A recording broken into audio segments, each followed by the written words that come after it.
ॐ नमो भगवते वासुदेवाय. Verse 2.19. इत्थं मुनिस्तु परमेद्व्यवस्थितो विज्ञानदृग्वीर्यसुरन्धिताशयः स्वापार्षणेनापीड्य गुडं ततो नीलं स्थानेषु षट्सुन्मये जित्क्लमः.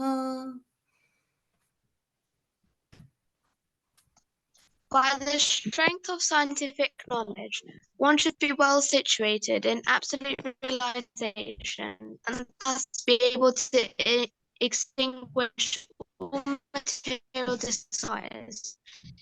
One should then give up the material body by blocking the air hole through which stool is evacuated with the heel of one's foot and by lifting the life air from one place to another 6 primary places.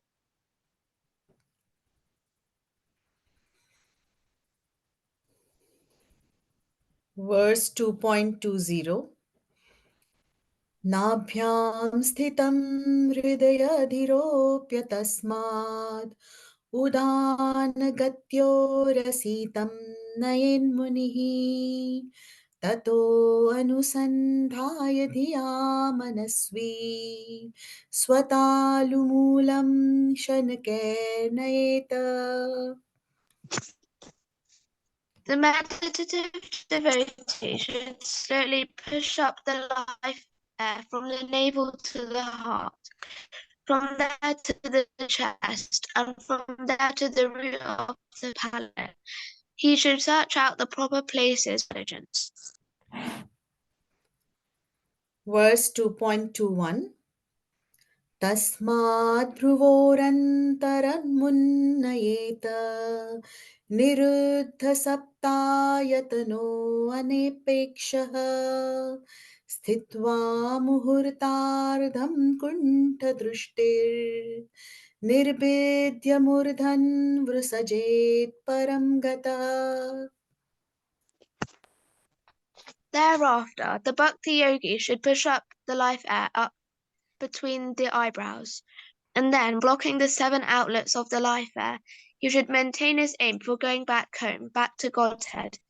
If he is completely free from all desires for material enjoyment, he should then reach the cerebral hole and give up his material connections, having gone to the super.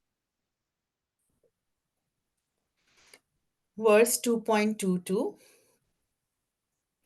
यदि प्रयास्यन् नृपपारमेष्ठ्यं वैहायसानामुत यद्विहारम् अष्टाधिपत्यं गुणसन्निवाये सहैव गच्छेन्मनसेन्द्रियैश्च.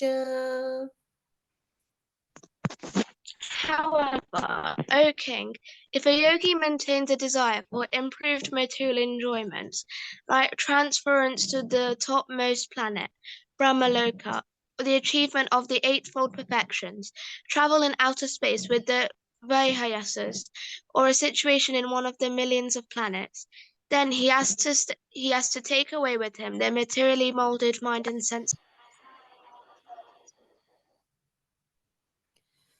Verse 2.23. योगेश्वराणां गतिमाहुरन्तर्बहिः स्त्रीलोक्याः पवनान्तरात्मनम् न कर्मभिस्तां गतिमाप्नुवन्ति विद्यातपो योगसमाधिभाजाम्. The transcendentalists are concerned with the spiritual body, as such, by the strength of their devotional service, austerities, mystic power, and transcendental knowledge. Their movements are unrestricted, within and beyond the material worlds. The fruitive workers or the gross materialists can never move in such an unrestricted manner. Verse 2.24. वैश्वानरं याति विहाय सगतः शुष्मण्णया ब्रह्मपथेन शोचिषा विद्युत्कल्कोद्धरेरुदस्तात् प्रयाति चक्रं नृपशेषुमारम्. O king, when such a mystic passes over the Milky Way by the illuminating Susumna to reach the highest planet, Brahmaloka, he first goes to Vaishvanara, the planet of dyed fire, wherein he becomes completely cleansed of all contaminations, and thereafter he still goes higher to the circle of Situmara to relate with Lord Hari, the personality of Godhead. Verse 2.25.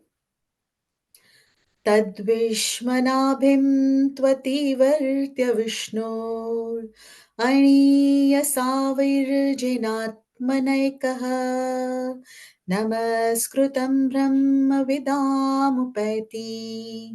कल्पायुषो यद्विबुधा रमन्ते. This Sushma is the pivot for the turning of the complete universe, and it is called the navel of Vishnu, Garbhadhyasi Vishnu. The yogi alone goes beyond this circle of Sushma and attains the planet Mahaloka, where purified saints like Brigu enjoy a duration of life for 14,300,000 solar years. This planet is worshipable even for saints who are transcendentally. Verse 2.26.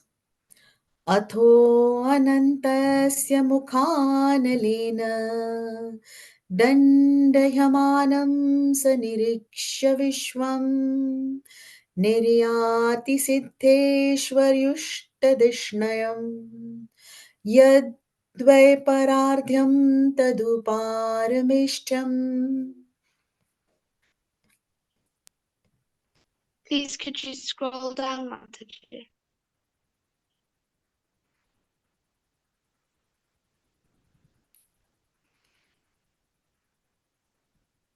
At the time of the final devastation of the complete universe, the end of the duration of Brahma's life, a flame of fire emanates from the mouth of Ananta, from the bottom of the universe. The yogi sees all the planets of the universe burning to ashes, and thus he leaves Satyaloka by airplanes used by the great purified souls. The duration of life in Satyaloka is calculated to be 15 billion years. Verse 2.27. न यत्र शोको न जरा न मृत्युर्नर्तीर्न चोद्वेगृते कुतश्चित् यचित्ततोत्कृपया निदं विदाम् दुरन्तदुःखप्रभावनुदर्शनात्.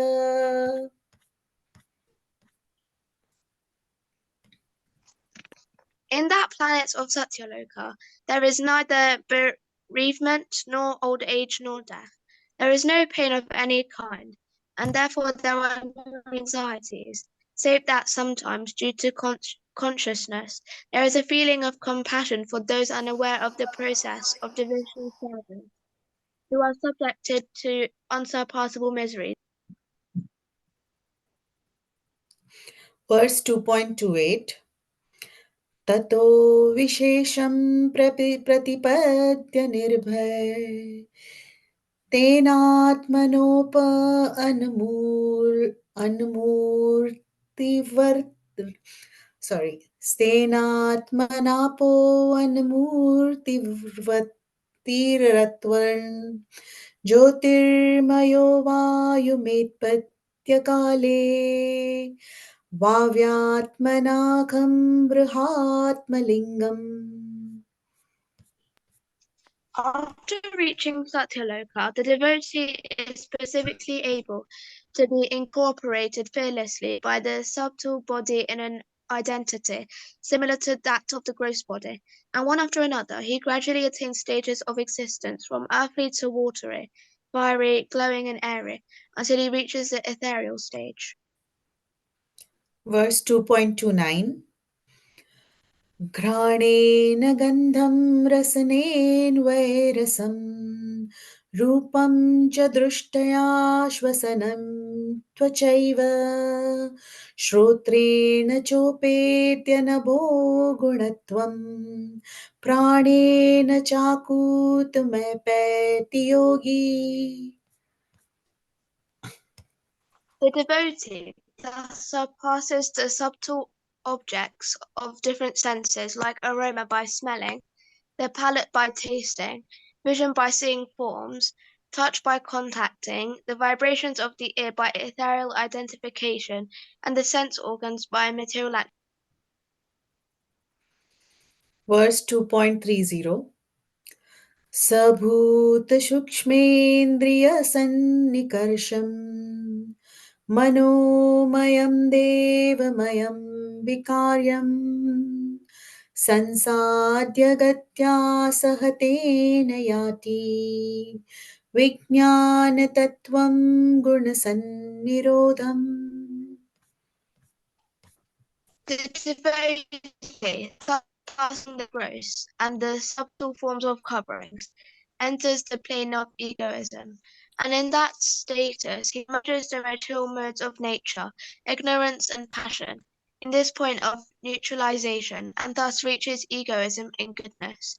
After this, all egoism is merged in the Mahatattva, and he comes to the point of pure self-realization. Verse 2.31.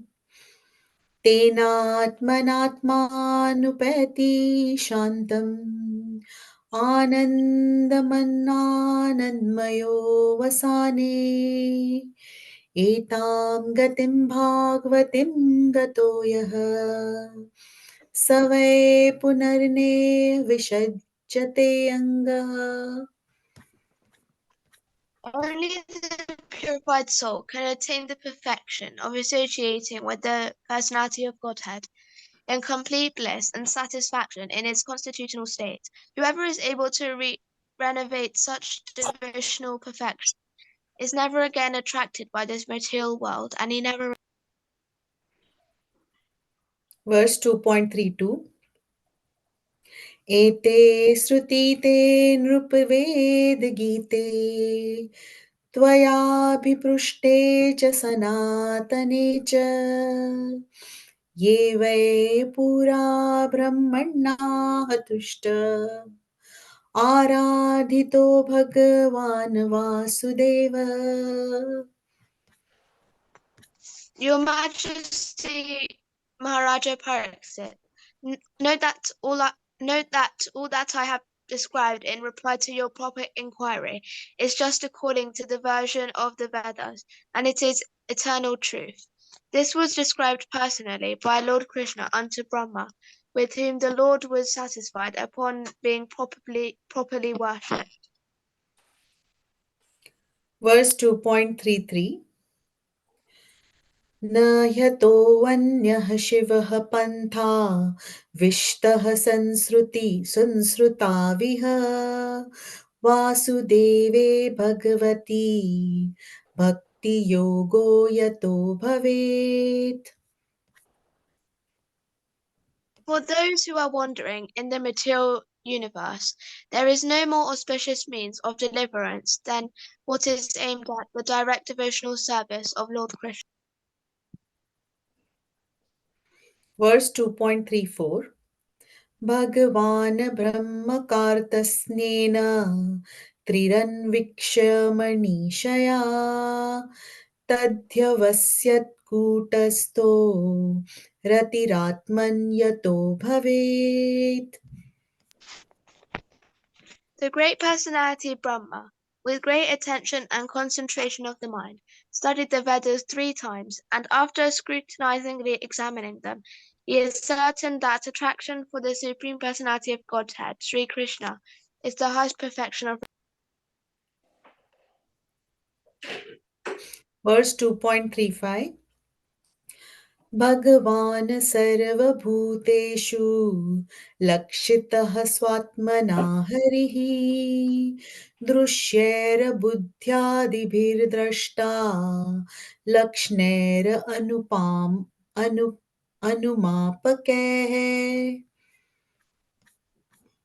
The personality of Godhead, Lord Sri Krishna, is in every living being along with the individual soul, and this fact is perceived and hypothesized in our acts of seeing and taking help from the intelligence. Verse 2.36. तस्मात् सर्वात्मना राजन् हरिः सर्वत्र सर्वदा श्रोतव्यः कीर्तितव्यश्च स्मर्तव्यो भगवान् नृणाम्.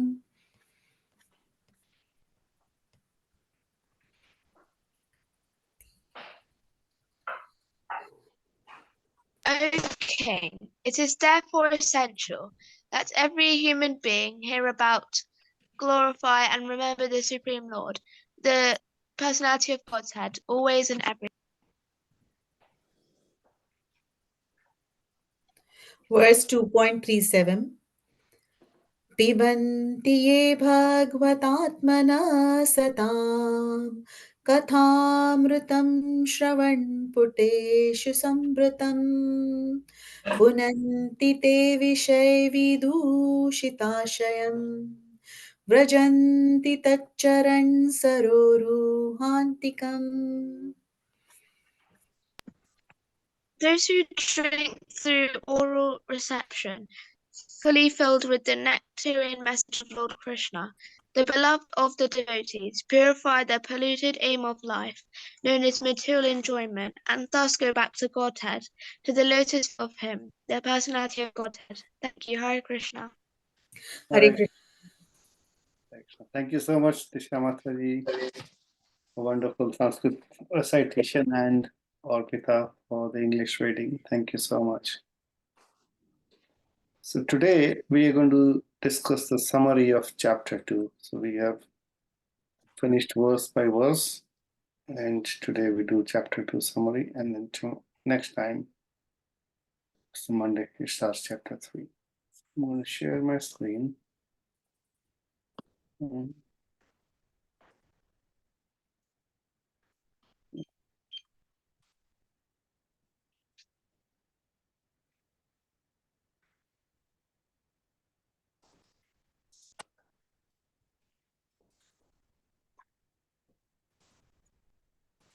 Okay, so Canto 2, the cosmic manifestation, and chapter 2, the Lord in the heart. Om Namo Bhagavate Vasudevaya. Om Namo Bhagavate Vasudevaya. Om Namo Bhagavate Vasudevaya. Narayanam Namaskritya Naram Chaiva Narottamam Devim Saraswatim Vyasam Tato Jayamudire. नष्टप्रायेषु भद्रेषु नित्यं भागवत सेवया Bhagwati उत्तमश्लोके भक्तिर्भवति नैष्टिकी. So there are 37 verses in this chapter, and we have about roughly 30 minutes. So I will try to fast track. I made some notes, and I will read through the notes, and will also keep the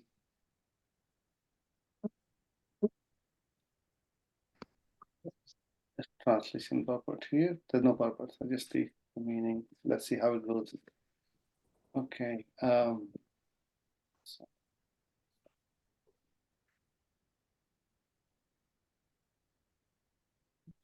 Sorry, this one. Shutting.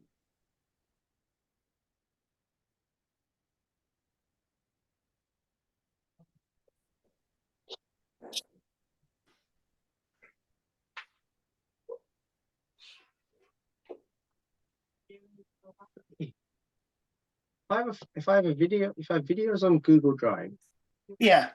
how do I get it onto my phone? Because the Google Drive app, which I've always used,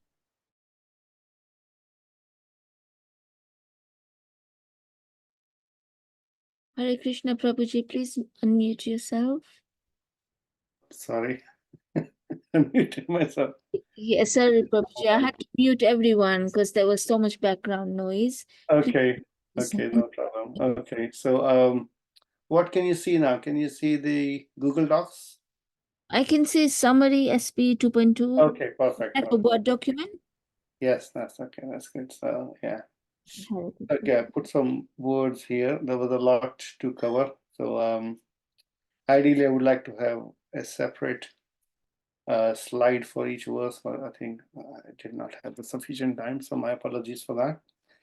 Okay, so Om Jnana Timirandasya Jnananjana Salakaya Chakshur Antam Yena Tasmai Shri Gurave Namaha Shri Chaitanya Manovishnam Sthapitam Yena Bhutale Swarnarupa Kadamayam Dadati Swapadantikam Vandeham Shri Guru Shri Utapadakamalam Shri Gurun Vaishnavam Shri Namo Om Vishnu Padaya Krishna Veshtaya Bhutale Srimate Bhakti Vedanta Swami Namine Namaste Saraswati Devi Gauravani Pacharini Nirvishesa Sunyavadi Paschatha Deshapalini Jai Shri Krishna Chaitanya Prabhu Nityananda Sri Advaita Gadadhar Srivasadi Gaur Hare Krishna Krishna Krishna Hare Hare Hare Ram Ram Ram Hare Hare.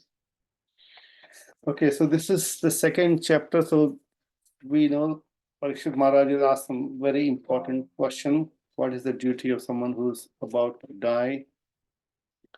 What should they be doing? What's the best course of action? So Shukadeva Goswami has started narrating the Vedic injunctions as to what does Veda says, or the various scriptures. So he started with the first chapter as we studied previously. There was more about the Virat Roop of the Lord. So someone who is at the not so advanced stage of consciousness, they can see the Lord everywhere. So Shukadeva Goswami explains in various ways. We don't want to go in the first chapter, but yeah, example, when you see the sun or see the tree or the rivers or the moon or mountains, how those material creation can help you remember the Lord, which is recommended for someone who does not have sufficiently purified senses. So the second chapter is for someone who's a little bit advanced from there, or maybe more advanced, and so Shukadeva Goswami starts carrying on from the previous chapter. So conditioned soul, even in the position of Brahma, forgets this by influence of illusory energy generated out of false ego. So Prabhupada explains one can counteract such false ego by invoking God consciousness. This is Prabhupada's statements. So liberation means getting out of the slumber of forgetfulness and becoming situated in the real loving service of the Lord. As exemplified in the case of Brahma, the service of Brahma is the sample of service and liberation, distinguished from the so-called altruistic service full of mistakes and forgetfulness. Prabhupada says very important, liberation is never inaction, but service without human mistakes. So meditation or liberation through the yogic perspective, obviously Srila Prabhupada is preaching bhakti yoga in every verse, in every chapter, in every word, we can say that. He says, Prabhupada says primarily how he defines bhakti is devotional service. Bhakti yoga is devotional service. It is not inaction. So liberation is never inaction, but it is service without human mistakes. It's an amazing statement. So human mistakes means to understand ourselves as the body. So Shukadeva Goswami confirms that Maharaj Parikshit in the last stage of life should not desire to transfer himself to the so-called heavenly planets. So we should not make the same mistake for which we are here in the first place, to enjoy separate from the Lord. If we decided to go back, or let's say make a decision, or may have a desire, not just a decision, a desire to transfer ourselves to the heavenly planets, and also it is only half the success, because we'll all have to come back from there. So Srila Prabhupada says we should prepare himself for going back home, back to Godhead. From where, once gone there, we never return. So only one way, no coming back. None of the material planets nor the amenities available there for living condition is everlasting. So therefore, one must have a factual reluctance to enjoy such temporary happiness as they afford. Very important Bhashta Prabhupada makes. It goes on in the third verse. Since every second of human life is important, so an enlightened man should be very careful to utilize very cautiously. So we discussed in the previous chapter also about the Khatwanga Rishi who had only a moment. So what did he decide to do? Just surrender at that one moment, and he got the success. And was also referring Shukadeva Goswami saying to Parikshit Maharaj in the previous chapter, we discussed that. For example, he had only a moment, so you have a week. And for us, we can imagine, we don't know how much long we have. At least we've not been given a time. We don't know. That's probably even worse at times. We don't know when we're going to go. At least Shukadeva Goswami had 7 days, but we don't know our own situation. But the point is, Prabhupada says, every second of human life is important. One time, one disciple of Prabhupada asked, how long does it take for one to perfect the spiritual life? Sometimes I'm paraphrasing a little bit, but the answer from Prabhupada was like 1 moment. 1 moment with like moments, probably less than a second. That's what Khatwanga Rishi did. Immediately, King Khatwanga. So one might notice Sukadeva Swami never met Maharaj Parikshit while he was ruling as a great king. So again, Prabhupada was, glorifying Sukadeva Goswami. He is not interested in the worldly people who have the objective of enjoying the material world or doing some more karmakand to go to the heavenly planets. Sukadeva Goswami was never interested. He was only interested when Maharaj Parikshit had the right mood. When he was ruling as a king, Sukadeva Goswami, even though it's the same Maharaj Parikshit, Sukadeva Goswami never bothered to visit him. But now in that moment when Maharaj Parikshit was looking for a solution, a permanent solution, Sukadeva Goswami appeared. Then Sukadeva Goswami then starts to explain like, why does one have to beg to others to sustain? Yeah. Then he gives many examples of earthly planets. Yeah, but somewhere here. No. Okay. Earthly flats could be used as cots and beds. It's not for Grahasthas, by the way. We can't go. Well, at least the example is given here for those who are, in the later stage, even Vanaprastha, maybe, or sannyas, or brahmacharis. So they can use the earthly flats as cots and beds, and they can use for his own arms for a pillow. So he gives many examples. Like there is no need for creating any artificial way of living, as Prabhupada explains. All these things are naturally made available. Prabhupada also gives the example of birds, like all the animals. They're surviving. They're not struggling 9 to 5 and just getting probably some holidays in between. Animals are able to survive. The human life is more superior to that than animals. We should also be able to survive, but then our goal should be more about self-realization. We should use our human life for only self-realization, not to enhance the quality, of our material life. It's often discussed about the quality of life is better here or better there, which country affords the best quality, which is the cheapest, which is the expensive, where's the best weather, and all those. None of those things were mentioned by Shukadeva Goswami. Find a place where it's nice breeze, or like Californian weather, or things like that. So they're not important. Prabhupada explained in the 5th verse, all the acharyas who voluntarily accepted a renounced order of life aimed at benefiting human society and not at living a comfortable, responsible life at the cost of others. This is the nature. So this example, how do we know that someone can actually do that?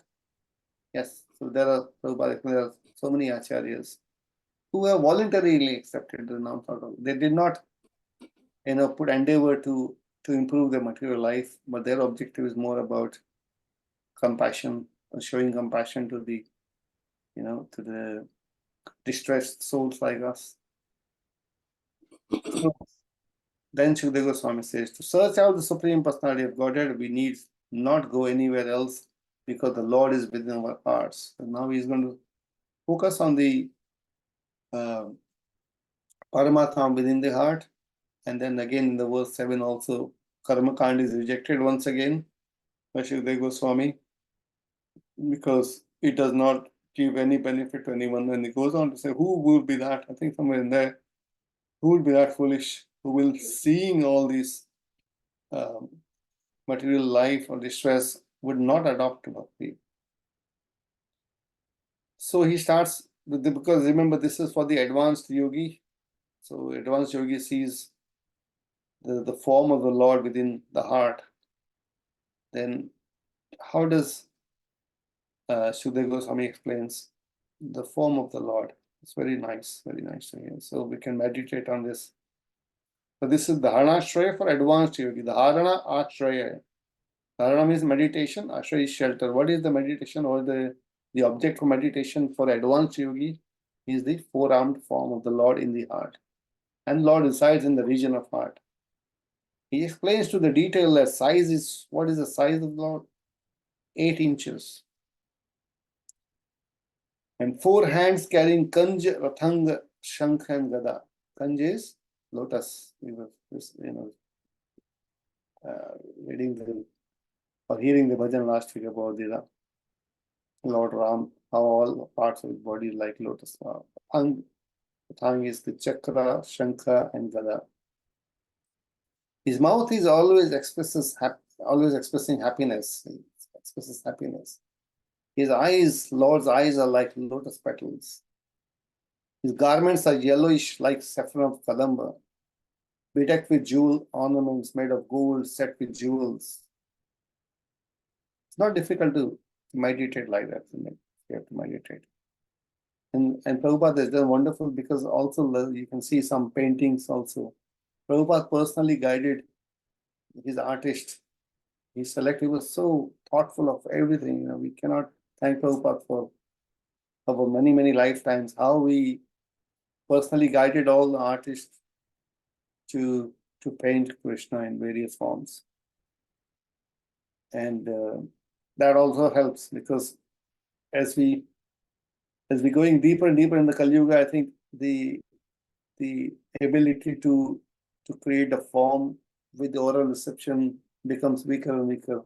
That's why you see in today's time, what is more popular is cinemas, and everywhere you have to draw some pictures, draw something, like say picture speaks for 1,000 words, like that. So because the intelligence is gradually reducing day by day, it's difficult for us to perceive of a form just by hearing. So Prabhupada, created this wonderful painting to help us fully visualize. So we can take help of that also. So he has the yellow garments and like yellowish like saffron of Kadamba. Like, I don't know what that means, but we can see some pictures. So his headdress and earrings are glowing. His lotus feet are the lotus feet. Sorry, his lotus feet are on the lotus hearts of mystics. On his chest is decorated with what? Kastuba jewel and engraved with beautiful calf. Other jewels on his shoulders. His torso is garlanded with fresh flowers. His ornamental wreath about his waist. Rings studded with valuable jewels on his fingers. Leglets, bangles, oiled hair curling with bluish tint. Beautiful smiling face are all pleasing. Then Prabhupada makes an interesting point after that. Okay, who can meditate on the form of the Lord? Prabhupada says one cannot meditate unless they are, fully cleared of the biggest obstacle in the material life, which is the sexual desires, and which can be the gross and subtle both. Subtle is, as we discussed previously, pride, adoration, and distinction. Gross or subtle. So concluding, those who are still entrapped by sex indulgence should never progress to meditate above the feet of the Lord. Therefore, recital of Srimad Bhagavatam by them should be restricted to the first and second cantos of great literature.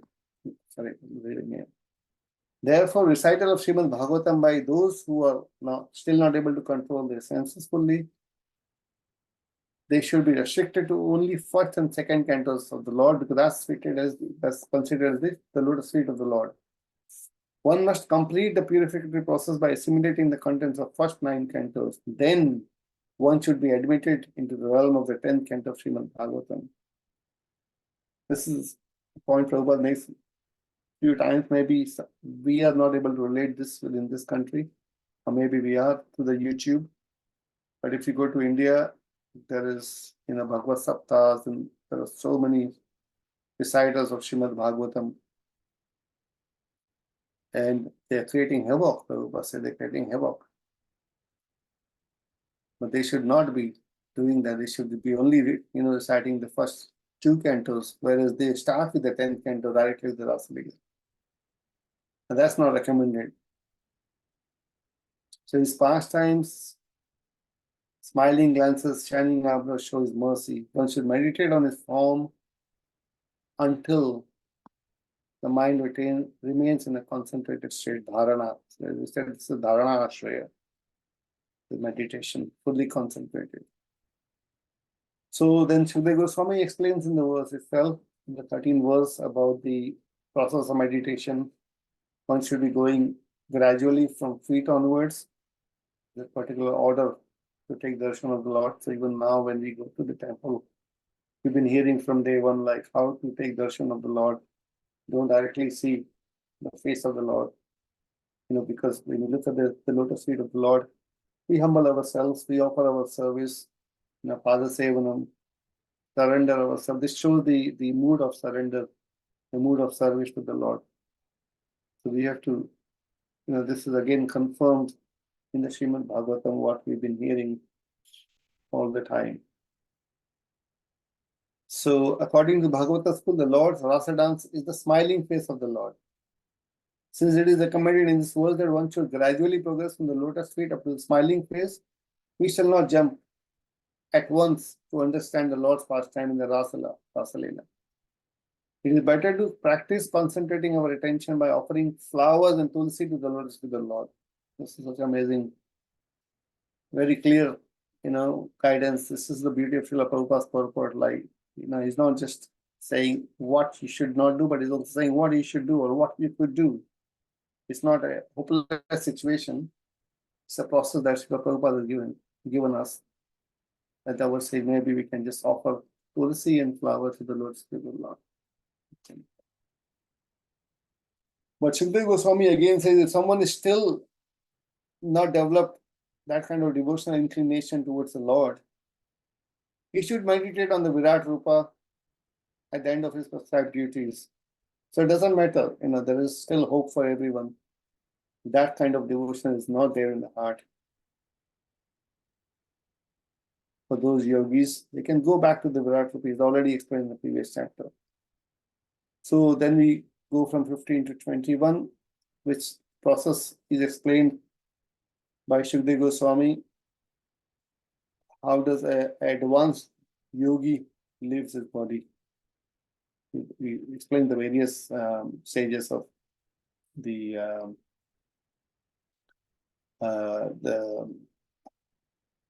Ashtanga Yoga. So Yama to Pratyahar. When one desires to give up one's body by Bhakti Mishra Yoga, he should follow the preliminary stages of Ashtanga Yoga up to Pratyahar. Then 16, 17 talks about the Labdhopashanti. So how does one achieve the Labdhopashanti? Means merging one's mind into the intelligence and then into the Jiva, and Jiva intelligence into the Super Soul. Or Jiva merging into Super Soul.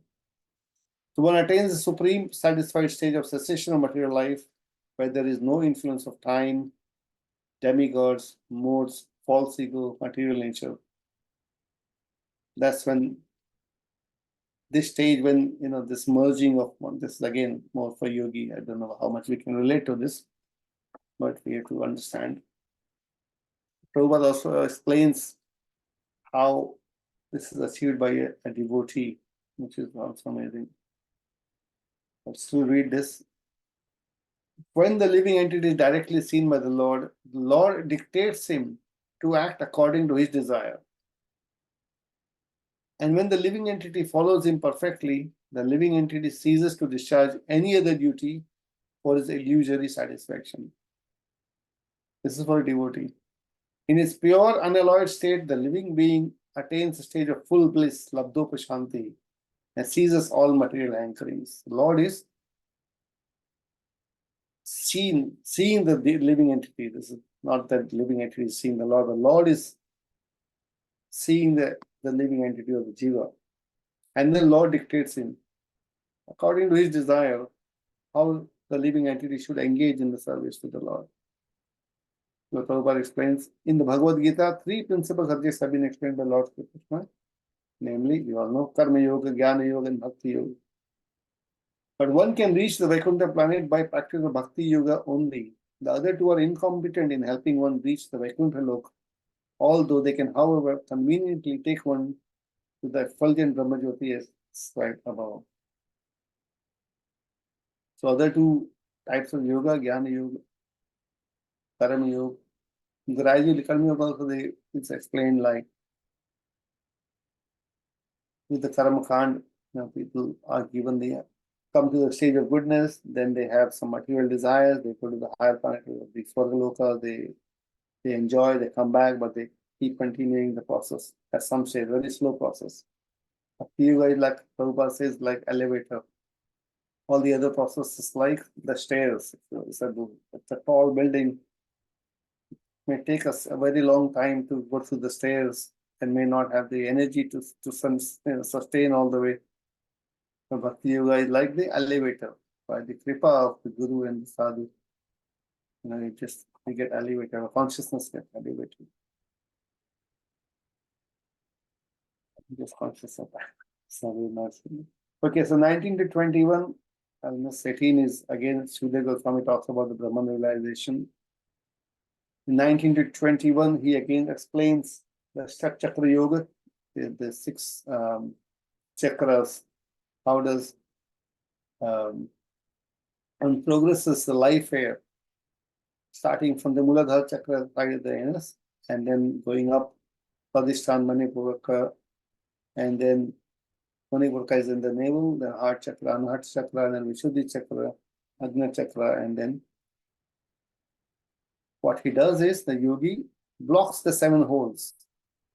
With 7 holes, normally body is of 9 holes, but obviously he's, if we read the verses, they block the anal. So with how the yogi sits when they are, activating or lifting their life air from bottom to the top, they physically block the lowest exits, and then they guide the life air in a way that it doesn't pass through the 7 openings. Prabhupada explains: 2 eyes, 2 nostrils, 2 ears, and 1 mouth. Generally, it passes through generally, most people, it passes through the mouth at the time of an ordinary man's death. When an ordinary man dies, they just probably, pass the life air goes to the mouth. And a lot of people say that for people who are not sufficiently pious, they may also leave the body to the lower parts.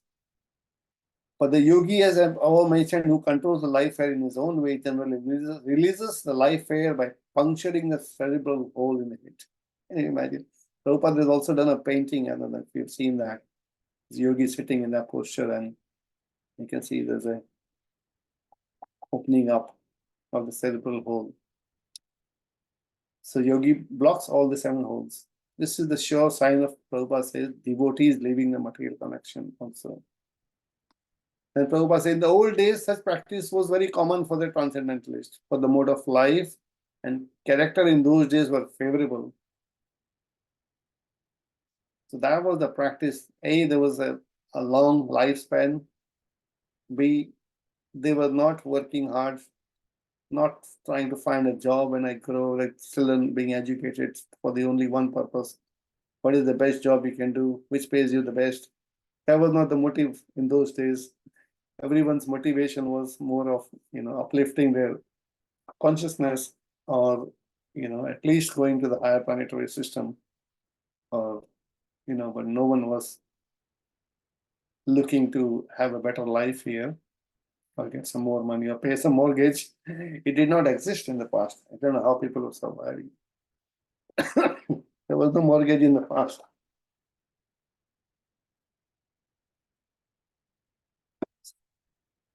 But in the modern days, when the influence of Kali age is so disturbing, practically everyone is untrained in the art of bodily exercise. Concentration of mind is more easily attained in these days by chanting of the holy name of the Lord. Hare Nam, Hare Nam, Hare Nam Kevalam, Kalavnasti, Vanasti, Vanasti, Vagatir, Anyata. Time in this Kali Yuga, Upanishads also explain that the best process is the chanting of the holy name of the Lord. And the results are more effective than those derived from the inner exercise of life here. Only advanced yogi can even understand what is the life here and what to speak of controlling the life here. So an attached yogi attains higher planets. If the yogi, but Shukdev Goswami again gives various sources. It's a wonderful preaching. Shukdev Goswami is giving all the knowledge also. It's not just, it will come to later that what he believes is the best process is, again, establishing sadhana bhakti is the best of all the paths.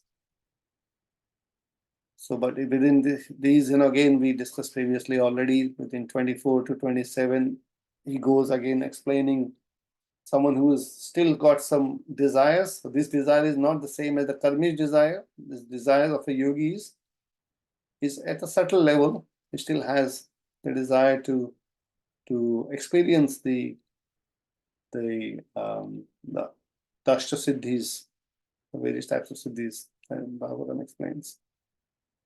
So when this person has those desires, but he's endowed with sufficient vidya, vidya is also, Prabhupada explains, devotion, tapa, yoga, and jnana. So he has the devotion, he has the austerity, he has the yoga, and he also has the knowledge. With all this assets they have, they're not there to attain various planets because of the karma, but because of their vidya, tapa, yoga, and jnana. So they go through the stage by stage, step by step. They first go to Vaishnava, Vaishvanara Loka. Vaishvanara is also in the 15th chapter, Aham Vaishvanara, Utva, Praninam, Sarva. This is digestion fire, something like that was, I'm forgetting. So that is a deity of fire, lives in that Vaishvanara Loka, and that cleanses all the desires. And then yogi travels up to Shishuma, which is considered the navel of Lord Vishnu, and is further explained as the area, same, how do you say, the planetary position where Dhruv Maharaj also is there. So yogi, exits to the navel of the Lord Vishnu, relates. Then now he relates with the Lord Hari. Then he goes via Maharloka, where Rigu rishis, they live for Mahakalpa, 4,320,000,000 years, something like that. And from there he sees the world burning. Then he goes again further, Brahmaloka. Yeah. So no lamentation, Brahmaloka. The only lamentation is because in that loka, those are such pure souls. They have compassion for the suffering non-devotees. That's all they feel. That's their lamentation. It's amazing, isn't it? You can see, relate to this. Some of the sadhus, they had compassion, or they have compassion so much, they don't belong to this loka. Okay, then he clears through the hours, 2035. Sorry, I've not even come to the point. Okay, so establishing to the bhakti, then again, covering all the coverings one by one, he is leaving behind, surpasses the 5 coverings. But eventually, Shukdev Goswami establishes what he thinks, although he says these are the 2 eternal paths explained by Lord Krishna to Brahma. Which are the 2 paths? One is the direct liberation, other is the gradual liberation, going through the various lokas. First one is the yogi meditates and directly, controls the prana and exits to the Brahmarandra. But then he says what he thinks is the most auspicious. Then this is sweet. I'm going to read for 3 minutes. The most auspicious path of those suffering in the material world is devotional service. This is Sukadeva Goswami now saying. It produces prema to the Lord. So prema is higher than all this yogic liberation. What is more sweet, more natural for a living entity? What they desire, what we all desire is the prema, the love. And this is also the verdict of Lord Brahma. This path which leads to attraction, rati, the first stage of prema, for Lord Krishna is the highest. Lord Brahma determined this after scrutinizingly studying the Vedas for 3 times. 3 times he did the study. And that was his conclusion. That what is highest? Bhakti Yoga is the highest. And in that Bhakti Yoga, perceiving the Lord and the Jiva, the presence of the Lord is seen in all the Jivas. Yeah. And then obviously the most famous verses, then he speaks about Tasma Sarvatma. Tasva Sarvatmana Rajan, Hari Sarvata Sarvada, Shotavya Krititavyascha, Smartavya Bhagwan Nana. So that is the conclusion he gives. Therefore, practice sadhana bhakti. How? So who is worth? Shotavya, Kirtitavya, Smartavya. One should be hearing, glorifying and remembering the Lord always, Sarvatma, Sarvatra, Sarvada. So remembering all situations, we should practice hearing about the Lord, glorifying the Lord, and remembering the Lord in all situations. That is the best. So that's why, then again, there's a note here. Some of these I picked up from the Bhagavad Subodhini also. This verse, again, when we read, we feel like, we have heard this verse before, but there's small variation in the other previous verses. 1.12, 1214 and 215, similar verses. But the key aspect of Shotavya, Kirtitavya, and Smartavya was pretty much the same. The last verse, 2 main benefits of sadhana bhakti. Those who bring the nectarian message of the Lord through oral reception, it purifies the polluted aim of life, which is material enjoyment, which is the whole problem. You want to enjoy separate from the Lord. And then with the Bhakti Yoga, one attain the lotus feet of the Lord. I'm sorry, 2040. We have a bhajan now. So, that really helped or not. So I think I'll stop here. It's a bit tight within 30 minutes. Try my best. You're going to have a bhajan now? Hare Krishna Prabhuji, please accept my humble obeisances. All glories to Srila Prabhupada. Yes, this evening we have the bhajan. Shriya Mataji will be singing and dear Orpita will be doing the English recitation. The bhajan name is Madhava Bhavuta Minate Kari Toya. So over to you, Shri Orpita Mataji. First, if you could do the English recitations before we start with the singing. Thank you. Hare Krishna.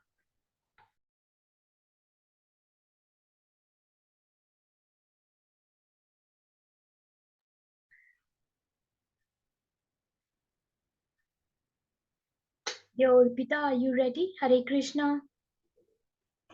Hare Krishna Mataji. Thank you. O Madhava, with this offering of a tulsi leaf and sesame seeds, I beseech you and pledge my body in your service. I know your compassion is such that you will not reject me. While considering this appeal, you will only be able to count my faults. You will not even a trace of good qualities in me. You are known throughout the creation as Jagannath, master of the universe. Therefore do I, a worthless living soul within this universe, not have the right to accept you as my master. Birth after birth, as a result of my karma, I repeatedly come and go, sometimes as a human, sometimes as an animal, and sometimes as a bird, worm, or insect. But in whatever birth I take, may my mind always remain fixed on your narrations. With this great remorse, the poet Vidyapati humbly prays, O Madhava, O friend of the fallen, please give this insignificant person shelter at the tender leaf of your lotus feet. In this way, I may cross over this ocean of material existence. Thank you.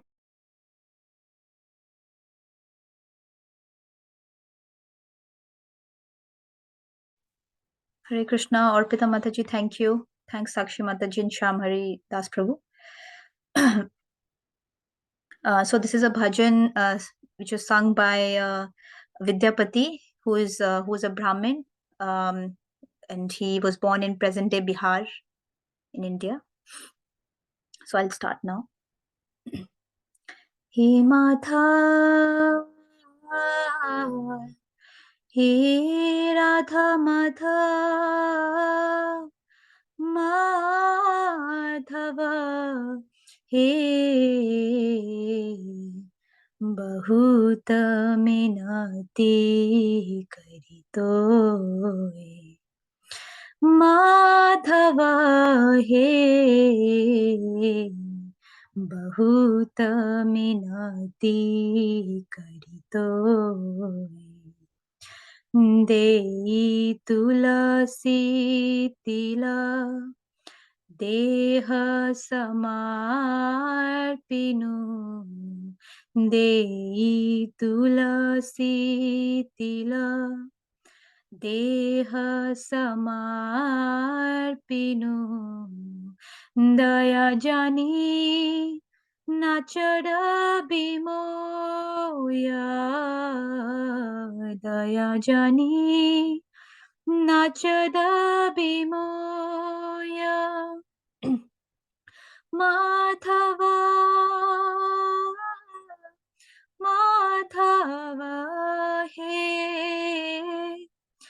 Madhava हे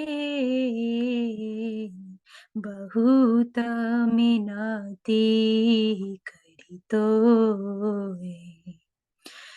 गणैते दोष गुणलेश नापायो B गणैते दोष गुणलेश नापायो B यबतुः करबी विचार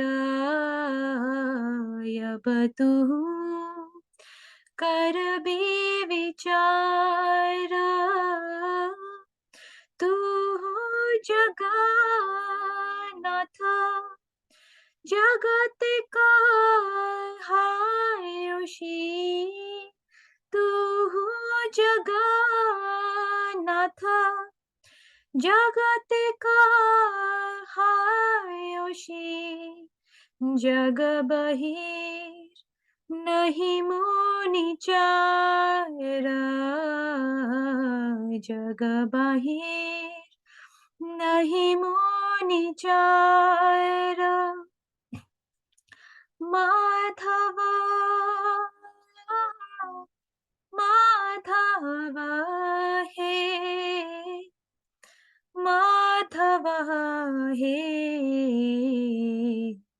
बहुत मिनती करी तो माधवा हे बहुत मिनती करी तो किए मनुष्य पशु पखिए जनामाइए किए मनुष्य पशु पखिए जनामाइए अथवा कीट पतंगे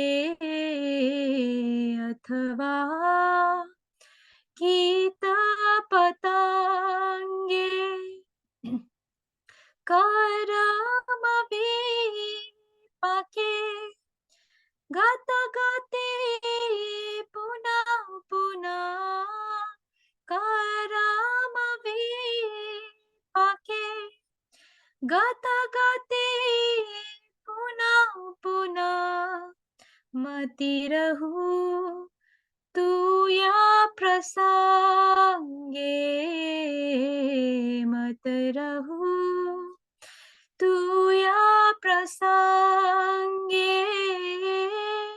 माधवा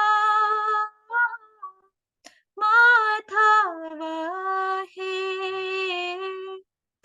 माधवा हे बहुत मिनती करितो हे माधव हे बहुत मिनती करितो हे बहनाये विद्यापति अतिशय कातर तरैते इह भव सिंधु तरैते इह भव सिंधु तुया पद पल्लव करियवलंबना तुया पद पल्लव करियवलंबना तिलैका देहा दिना बंधु तिलैका दिन दिन बंधु माधव माधव हे माधव हे बहुत मिनती करितो हे माधव हे बहुत मिनती करितो हे बहुत मिनती करितो हे बहुत मिनती करितो हे हरि बोल। Such a wonderful. Thank you so so lovely. much. Brilliant. So beautiful. So devotional voice you got, Really appreciate. Thank you so much. May you keep singing and singing to Krishna. Thank you.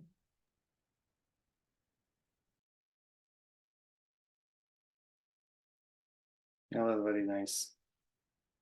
Thank you so much. Interesting here also this devotee, Vidyapati is saying, offering tulsi leaf and sesame seed. Does anyone know what's the relevance of sesame seed? Parika Mataji? Yes, Prabhu. Says Vishnu Bhagwan loves sesame. I mean, it is offered to him usually. Oh yeah, okay. Sesame seed. Okay, nice. No, I did not know. Okay, thank you. It's really nice. Yeah, we use it for offering, isn't it? When we do the worship, we use the sesame. Oh yeah. Oh yeah. Sorry, confused with the others. Yes, of course we do. Yes, thank you. We do. So beautiful. Okay. Thanks for the class, Samhari Prabhu. Hare Krishna Balakmaya, thank you for your patience. Hare Krishna Prabhuji. Thank you for this nice class. And the sesame is also called tila in Hindi, I think. We have an Ekadashi, Sattila Ekadashi. Yeah, and that day get offered to the Lord. Yeah, we also call it tila. Yes. And for Lord Shiva, we offer the black one. For Lord Vishnu, the white one. Hare Krishna. Sometimes I remember my mother used to make sweet, and she used to soak the black sesames, and on a rough surface, we used to rub it to take the skin off, and then she used to make some small laddus or, small little sweet bowl with molasses. It's really nice, very nice. So Yeah, offered Krishna, very nice. very nice. Perfect. Thank you so much, Hare Krishna. It was very Hare nice. Krishna, Hare Krishna, Prabhuji. Krishna conscious speak ahead. Hare Krishna. Hare Krishna. Paritanam Pavanebhyo Vaishnavebhyo Namo Namah. Wonderful class, Chamaritas Prabhuji. Thank you so much. Thank you. Shriya Mataji, lovely singing. Nice class. Thank you. So Thank you. Bhajan was so nice. Thank you so much. Thank you. Just a quick one. It's said that Lord Vishnu's body, purest form, and the sesame is supposed to represent sweat coming down from his. So that's why sesame. Oh, The relevance of sesame is supposed to be connected to his sweat. his sweat, yeah? Right, Prabhu? Please send some more reference to that. Haribol Prabhu, I've also heard, it's me Shriya. I've also heard that from Vishnu's sweat, the ocean was formed, the ocean in which he is usually bathing. Yeah. I mean, isn't it? So I'm not sure about the sesame, but it will be nice if someone could give reference. Yes, that was amazing. We can do some more research on this now. Oh, very nice. Thank you for sharing the bhajan. Hare Krishna. Hare Krishna, Prabhuji.